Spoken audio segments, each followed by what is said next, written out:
මීට අවුරුද්දකට විතර කලින් ඇමරිකාවේ ජනාධිපති ඩොනල්ඩ් ට්‍රම්ප් විශේෂ ප්‍රකාශයක් කළා. ඒක තමයි ඇමරිකාවේ ගුවන් හමුදාව භාවිතා කරන්න බලාපොරොත්තු වෙන 6 වෙනි පරම්පරාවේ පළවෙනි ප්‍රහාරක ජෙට් යානය සංවර්ධනය කිරීමේ කොන්ත්‍රාත්තුව බෝයින් සමාගමට ප්‍රදානය කළා කියලා. හැබැයි 2024 අවුරුද්දේ දෙසැම්බර් මාසයේ ඉඳන් 6 වෙනි පරම්පරාවේ ප්‍රහාරක ජෙට් යානා දෙකක් චීනයේ පියාසර කරනවා දැක්ක නේද? එතකොට F-47 කියලා හඳුන්වන මේ ඇමරිකානු යානය 6 වෙනි පරම්පරාවේ පළවෙනි ප්‍රහාරක ජෙට් යානය වෙනවද? ඇමරිකාව කියන විදිහට F-47 යානයේ මූලාකෘති යානා අවුරුදු 5ක් තිස්සේ හොර රහසේ පියාසර කරනවලු. ඒ කොහොම හරි මේ යානය ගැන තවමත් ගොඩක් තොරතුරු මාධ්‍යර ලබා දීලා නැහැ. හැබැයි අපිට පළවෙනි පරම්පරාවේ ඉඳන් 6 වෙනි පරම්පරාව දක්වා ප්‍රහාරක ජෙට් යානා දියුණු වුණේ කොහොමද කියලා කතා කරන්න මේක හොඳ අවස්ථාවක්.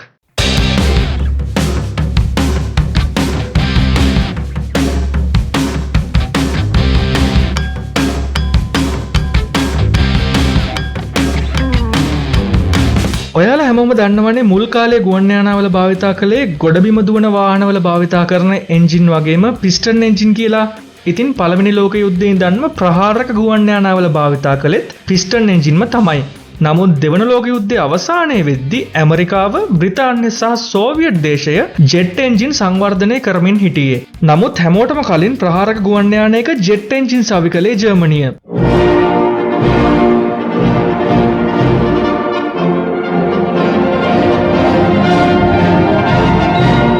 යුද්ධයේ අවසන් කාලයේදී භාවිතයට එකතු වුණු මෙසර්ෂ්මිට් සමාගමේ Me-262 ප්‍රහාරක ජෙට් යානය මිත්‍ර පාර්ශවයේ තිබුණු පිස්ටන් එන්ජින් වලින් ක්‍රියා කරන හොඳම ගුවන් යානාවලට වඩා වේගවත් වුණා.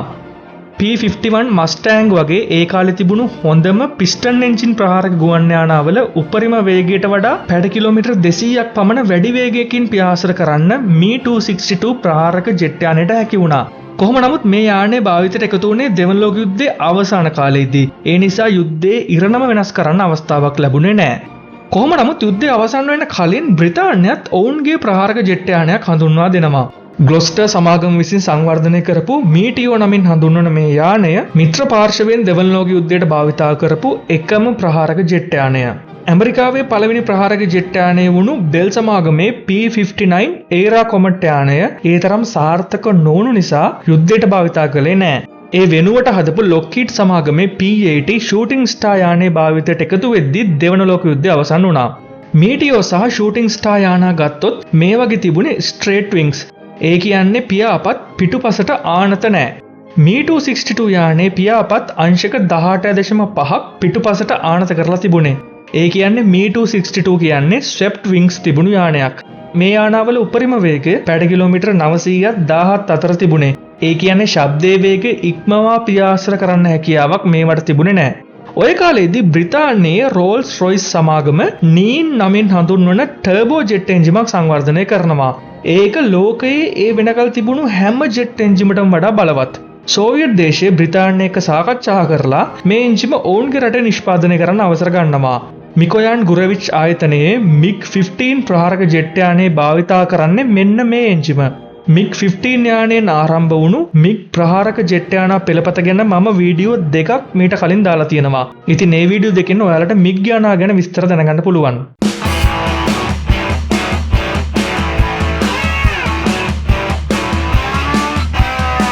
කොරියානු යුද්ධයේ ආරම්භයත් එක්ක සෝවියට් දේශය ඔවුන්ගේ MiG-15 යානා උතුරු කොරියාවට ලබා දුන්නා. ඇමරිකානු හමුදා දකුණු කොරියාවේ සහයට පැමිණියා. අංශක 35ක ආනතියක් තියෙන පියාපත් සහිතව යුද්ධයට එකතු වුණු MiG-15 යානා එක්ක හැප්පෙන්න P-80 යානාවලට හැකි වුණේ නැහැ. පොඩි දෙයක් කියන්න ඕනේ, මෙන්න මේ කාලේදී තමයි ඇමරිකාව ප්‍රහාරක යානාවලට පර්සූට් එයාක්‍රාෆ්ට් කියන නම වෙනුවට ෆයිටර් එයාක්‍රාෆ්ට් කියන නම භාවිතා කරන්න පටන් ගත්තේ. ඒ නිසා P-80 යානය F-80 යානය බවට පත් වුණා. ඇමරිකාවත් ඒ වෙද්දී ස්වෙප්ට් විංස් තියෙන ප්‍රහාරක ගුවන් යානයක් සංවර්ධනය කරමින් හිටියේ. MiG-15 යානාවල ආගමනයත් එක්ක ඔවුන් ඒ යානා ඉක්මනින්ම කොරියාවට යවුවා. නෝර්ත් ඇමරිකන් ඒවියේෂන් සමාගමේ F-86 සේබර් යානය MiG-15 යානයේ නියුන් සහෝදරයා වගේ. හැබැයි පිටත පෙනුම එක වගේ වුණාට F-86 යානයේ තිබුණු රේඩාර් ගන් සයිට් උපකරණයත් එක්ක MiG-15 යානාවලට පහර දෙන එක පහසු වුණා. ඒ නිසා කොරියානු යුද්ධයේ ගුවන් සටන්වල MiG-15 යානා විශාල ප්‍රමාණයක් විනාශ කරන්න F-86 නියමුවන් සමත් වුණා. මේ යානාවල තිබුණු මූලිකම ආයුධය තුවක්කු. ඉතින් ඔය කීවේ පළවෙනි පරම්පරාවේ ප්‍රහාරක ජෙට් යානා ගැන. දැන් අපි බලමු දෙවන පරම්පරාව ගැන.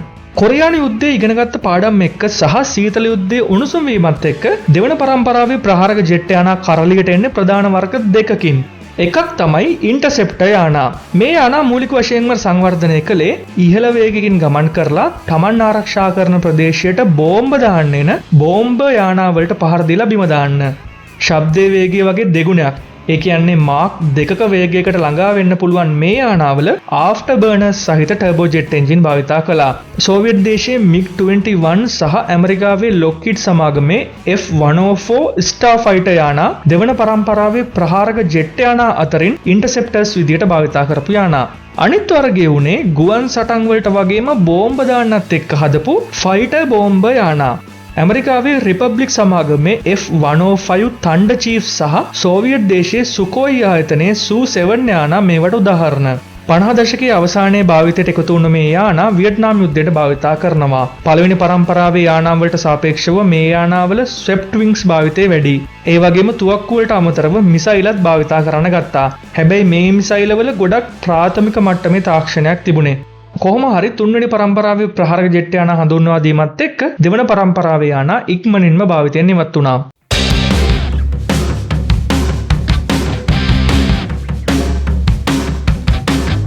තුන්වෙනි පරම්පරාවේ ප්‍රහාරක ජෙට් යානාවල තුවක්කු වලට අමතරව මිසයිල භාවිතය වැඩි වුණා.